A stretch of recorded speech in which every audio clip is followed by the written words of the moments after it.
Bonjour à tous.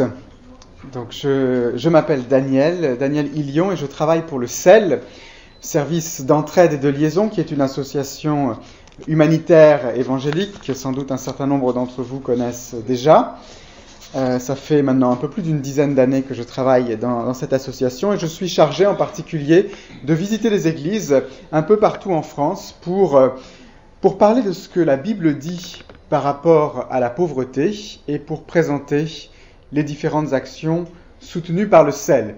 Et donc c'est ce que je vais faire avec vous ce matin. Et nous commencerons donc par lire la parole de Dieu dans le livre du prophète Ésaïe au chapitre 58. Ésaïe au chapitre 58, je vais lire ce texte dans la version second 21.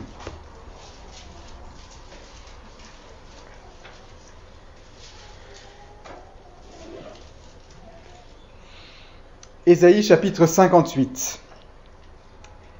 Crie à pleine voix, sans te retenir. Fais retentir ta voix comme une trompette, et révèle à mon peuple sa révolte, à la famille de Jacob ses péchés. C'est moi que jour après jour ils consultent. Ils veulent connaître mes voies.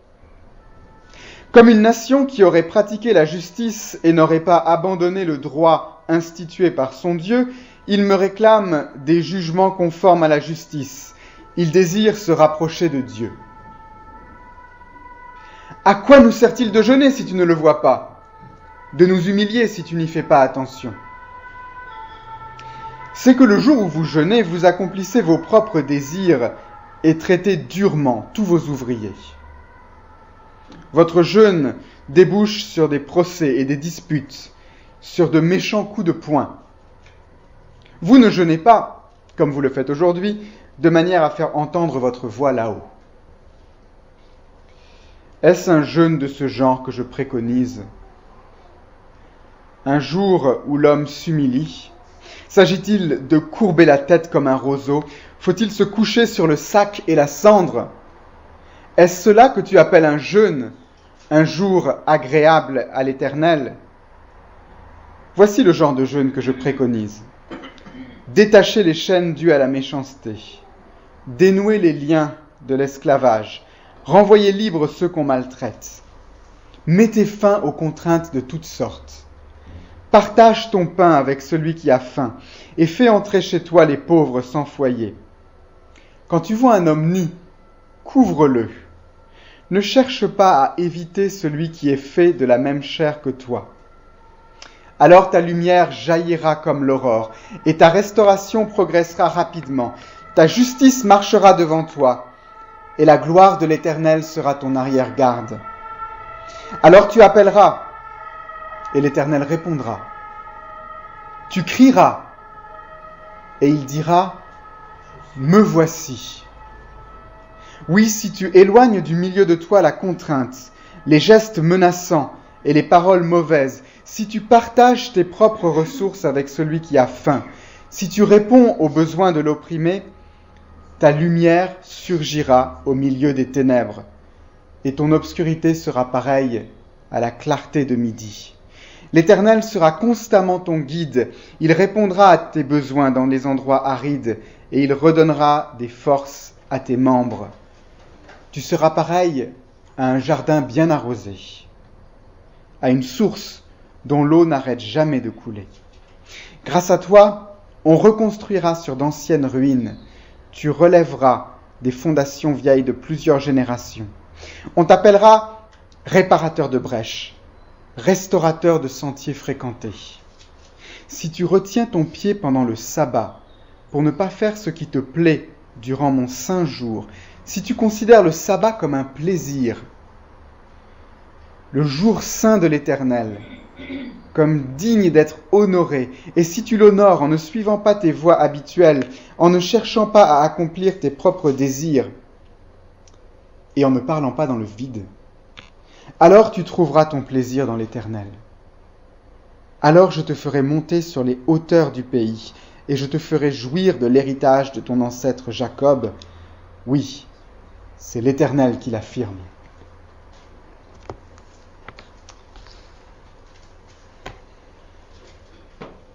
Notre texte commence par un problème. On pourrait le présenter ainsi. Dieu n'est pas content de son peuple. Le peuple d'Israël n'est pas content de son Dieu. Il y a mécontentement mutuel. Le peuple d'Israël se plaint. Il s'attendait à être proche de Dieu et à être délivré par lui de ses oppresseurs. Mais il n'en va pas ainsi. Il pratique le jeûne et ça ne marche pas. À quoi nous sert-il de jeûner si tu ne le vois pas? De nous humilier si tu n'y fais pas attention. Verset 3. Le peuple attend un certain résultat de son jeûne, une certaine bénédiction. Mais rien ne vient. Et Dieu répond aux questions de son peuple en lui posant d'autres questions et en le remettant en question. Qu'est-ce que tu appelles jeûner? Est-ce que tu crois que le jeûne consiste seulement à s'abstenir de nourriture?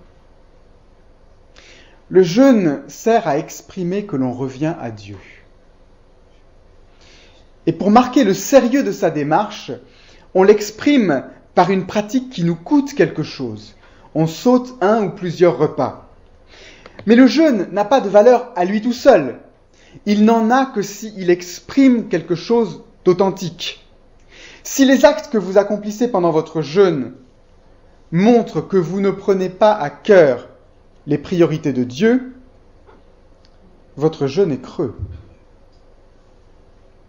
Si le peuple se plaint, Dieu de son côté appelle son prophète à dénoncer les péchés de son peuple et à le faire en criant à tue-tête. Crie à pleine voix sans te retenir, fais retentir ta voix comme une trompette, car le peuple a bel et bien abandonné le droit institué par son Dieu. Qu'est-ce que Dieu reproche au jeûne de son peuple? C'est qu'il n'exprime rien d'authentique parce qu'il ne s'accompagne pas d'actes d'amour. En effet, les deux commandements les plus importants qui résument tous les autres sont les commandements de l'amour de Dieu et du prochain. C'est ça les priorités de Dieu. Et le jeûne du peuple d'Israël est creux parce qu'il ne s'accompagne pas d'actes qui expriment l'amour pour Dieu et l'amour pour le prochain. Le jour où vous jeûnez, vous accomplissez vos propres désirs et traitez durement tous vos ouvriers. Votre jeûne débouche sur des procès et des disputes, sur de méchants coups de poing. En d'autres termes, le jour du jeûne, les Israélites se préoccupent d'eux-mêmes. Ils accomplissent leurs propres désirs, ils s'occupent de leurs propres affaires. Et ils vivent des relations détestables avec les autres, en particulier avec leurs subordonnés, ceux qui se trouvent dans une position de vulnérabilité par rapport à eux. Centrés sur eux-mêmes et ne s'occupant des autres que pour leur faire du mal. Et qu'en est-il de la relation avec Dieu?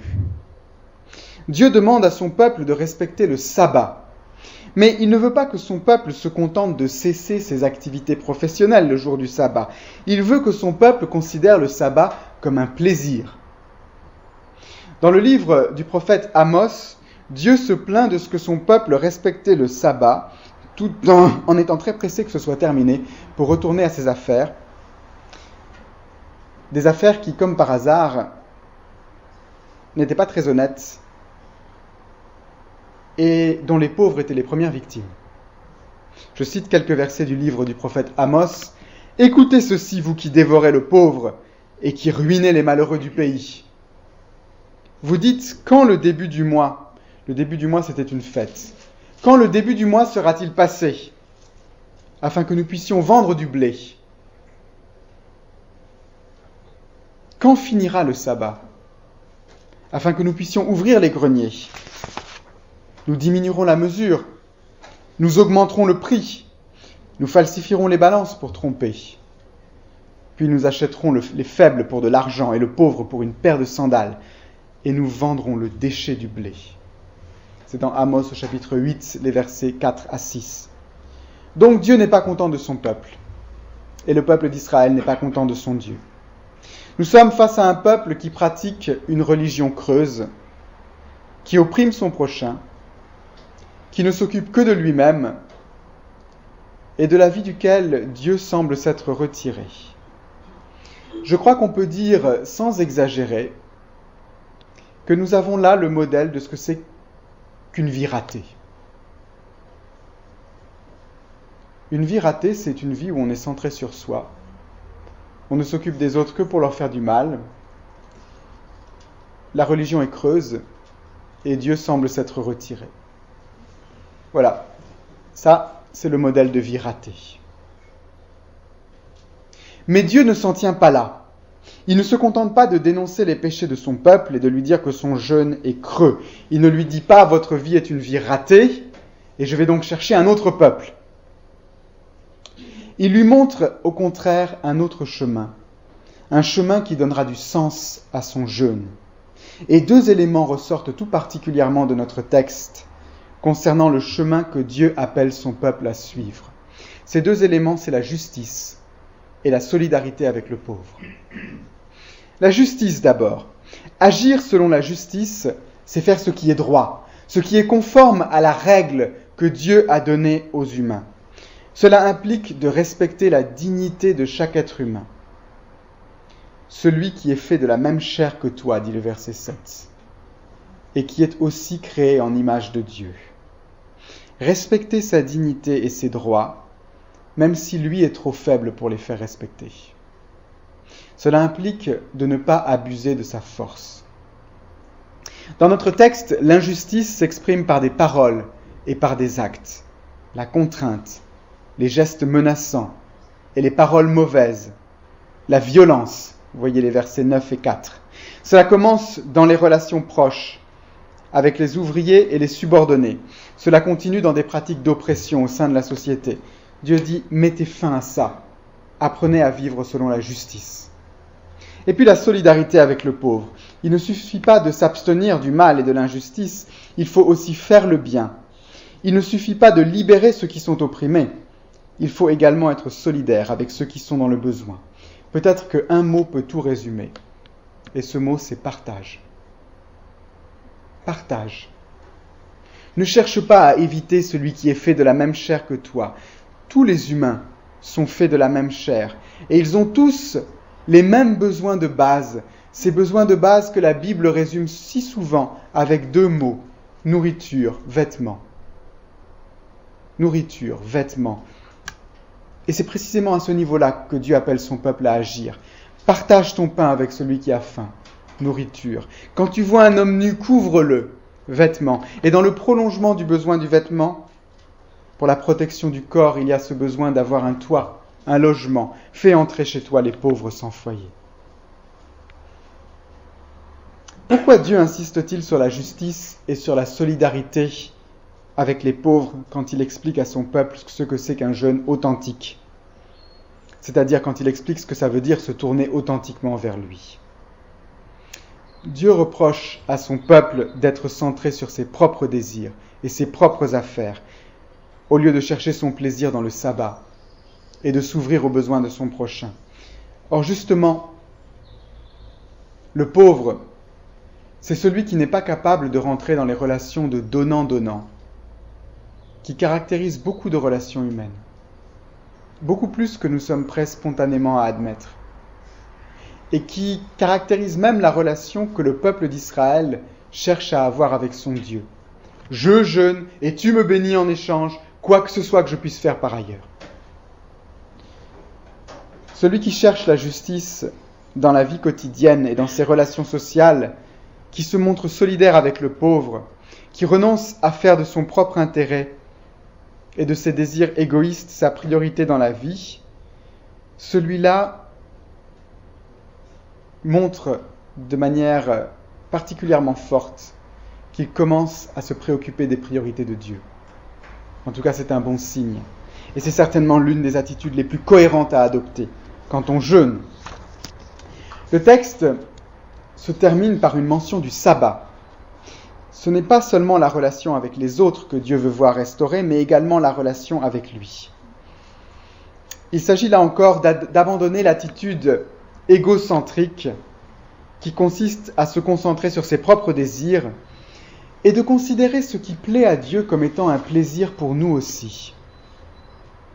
se tourner vers Dieu, se réjouir en lui et s'ouvrir à son prochain. Voilà l'attitude qui est demandée dans notre texte, et voilà la seule attitude qui donne du sens au jeûne et à toute autre pratique rituelle. Dieu, dans ce texte, ne condamne ni le jeûne ni les pratiques rituelles, mais il dit, pour que ces pratiques aient du sens, il faut qu'elles expriment le fait que vous vous tourniez vers Dieu, que vous vous ouvriez à votre prochain et que vous considériez les priorités de Dieu comme étant vos priorités. Et à celui qui adopte cette attitude, Dieu fait des promesses magnifiques. Il sera présent tout près de lui. Il répondra à ses prières. Il le bénira et il en fera une source de bénédiction pour les autres. En fait, il fera de sa vie une vie digne d'être vécue. J'ai parlé tout à l'heure de ce que c'était qu'une vie ratée. Et là, nous avons ce que c'est qu'une vie réussie.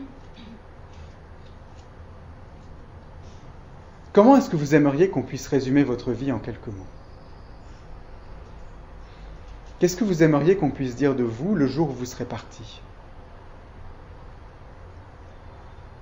Quels souvenirs aimeriez-vous laisser ? Je ne peux pas imaginer pour ma part une description plus belle que ce que je trouve dans notre texte. Tu seras pareil à un jardin bien arrosé, à une source dont l'eau n'arrête jamais de couler. Grâce à toi, on reconstruira sur d'anciennes ruines. Tu relèveras des fondations vieilles de plusieurs générations. On t'appellera réparateur de brèches, restaurateur de sentiers fréquentés. Être comme une source d'eau dont l'eau n'arrête jamais de couler. Un point d'eau dont l'eau ne déçoit pas, dit une autre traduction. Être quelqu'un sur qui les autres peuvent compter, qui leur apporte la vie comme une source d'eau, apporte le réconfort et la vie à quelqu'un qui a très soif. Être quelqu'un qui répare et qui construit sur de bonnes bases. Ça, c'est le tableau d'une vie qui vaut vraiment la peine d'être vécue. Alors bien sûr, il ne s'agit pas de retomber dans la religion du donnant-donnant qui est décrite au début de notre texte. Le but de ce texte, ce n'est pas d'encourager une forme de salut par les œuvres, du genre « si tu cherches la justice et si tu te montres solidaire avec le pauvre, tu gagneras le droit à la bénédiction et à la protection divine. » C'est pas ça que dit notre texte. Ce que dit notre texte, c'est que Dieu n'est pas indifférent. Il n'est pas indifférent à notre vie, il n'est pas indifférent à la situation des pauvres et des opprimés. Et ce qui se passe dans ce monde et dans notre vie compte pour lui. Dieu dit à son peuple, si tu renonces à la logique égocentrique, si tu t'ouvres à ton prochain, tu verras que je suis là, sur ce chemin-là, tout près de toi, avec toi. Si tu fais de moi ta priorité, tu verras que je me laisse facilement trouver. Nous ne verrons sans doute l'accomplissement entier des promesses de ce texte que lors du retour du Seigneur Jésus. Jésus a dit que celui qui se préoccupait des pauvres était heureux parce qu'il serait récompensé lors de la résurrection des justes.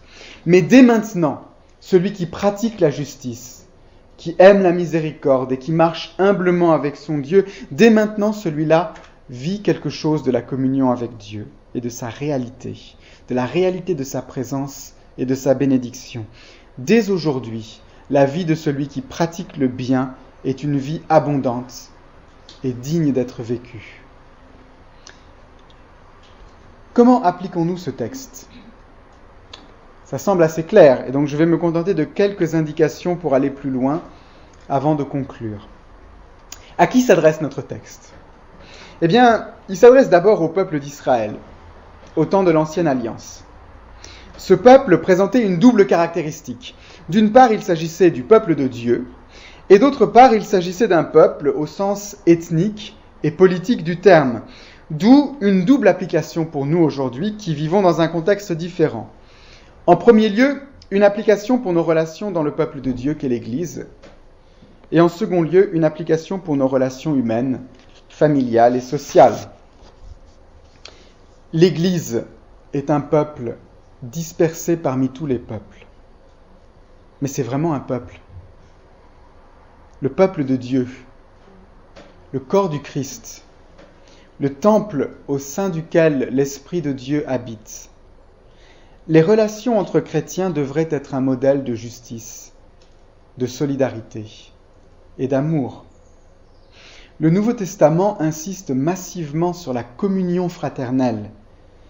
Et l'une des applications, ou peut-être même l'un des sens premiers de cette communion fraternelle, c'était le partage matériel des ressources. D'autre part, les injustices dans les relations entre chrétiens sont dénoncées avec une grande force, comme lorsque Paul reprend les chrétiens de l'église de Corinthe qui se traînaient les uns les autres devant les tribunaux, en leur disant « Mais c'est vous, au contraire, qui commettez l'injustice et qui dépouillez les autres, et c'est envers des frères et sœurs que vous agissez ainsi. » 1 Corinthiens chapitre 6, verset 8. La justice et la solidarité, ça commence ici, dans l'église locale. Et ça doit aussi se vivre avec d'autres églises, au près comme au loin. C'est ainsi que les chrétiens de l'époque du Nouveau Testament ont su faire une collecte pour les chrétiens pauvres de l'église de Jérusalem. Il y a aussi une place pour une application d'Ésaïe 58 aux relations humaines, familiales et sociales. Les chrétiens ne vivent pas en vase clos, fermés sur le monde. Si nous devons pratiquer le bien, en particulier envers nos proches dans la foi, les chrétiens, nous devons aussi le pratiquer envers tous. Et cela veut dire que les chrétiens devraient être connus comme des personnes qui s'inquiètent de la justice dans la société. Cela, c'est pas une grande idée, un peu abstraite. C'est quelque chose de très concret au contraire, et à mon avis, ça commence dans nos gestes et nos paroles au quotidien, en famille et au travail, ou à l'école, ou à la fac. Alors sans doute, il n'y en a pas beaucoup parmi vous, en fait je ne vous connais pas, mais je pense qu'il n'y en a pas beaucoup parmi vous qui sont des patrons, qui auraient des ouvriers, qu'ils pourraient maltraiter comme les Israélites dont il est question dans notre texte. Mais il nous arrive à tous, à un moment ou à un autre, d'être en situation de force. Qu'est-ce que nous faisons avec cette force ? Je m'inquiète en particulier des paroles dévalorisantes, les paroles mauvaises ou les discours malfaisants du verset 9, au sein de la famille, à l'égard du conjoint, à l'égard des enfants, à l'égard des parents. Je m'inquiète de la question de la maltraitance des femmes, qui se produit parfois aussi au sein de familles chrétiennes. La recherche de la justice, ça commence en famille et au travail. Et puis ça peut continuer par l'intérêt pour des questions sociales plus vastes. Je crains que si nous nous intéressions à l'impact de notre société et de la culture de consommation sur les pays pauvres, ou sur la manière de se conduire de notre pays à l'égard de ces mêmes pays pauvres, en particulier de nos anciennes colonies, nous nous trouvions des sujets de rougir. Et pour ce qui concerne la solidarité à l'égard des pauvres, notre contexte est sans doute un peu différent de celui d'Israël à l'époque de l'Ancien Testament, mais nous avons toujours les pauvres avec nous. Leurs besoins de base sont toujours les mêmes, et nous avons tous, au moins pour la plupart d'entre nous, les moyens de faire quelque chose. Cela peut être pour les pauvres au près, en France, ou pour ceux qui vivent plus loin, dans les pays en développement. Cela passe par le don d'argent, directement ou via une association, par le don de matériel ou de nourriture, par le don de temps ou le bénévolat, par l'hospitalité. Je conclus. Partage ton pain avec celui qui a faim. Il y a une raison encore plus profonde que tout ce que j'ai pu dire jusqu'à présent pour partager son pain avec celui qui a faim. Cette raison, c'est qu'en le faisant, nous prenons au sérieux la grâce de Dieu. La grâce que Dieu nous fait de nous pardonner gratuitement nos péchés à cause du sacrifice de Jésus qui a été décrit au chapitre 53 du livre du prophète Ésaïe.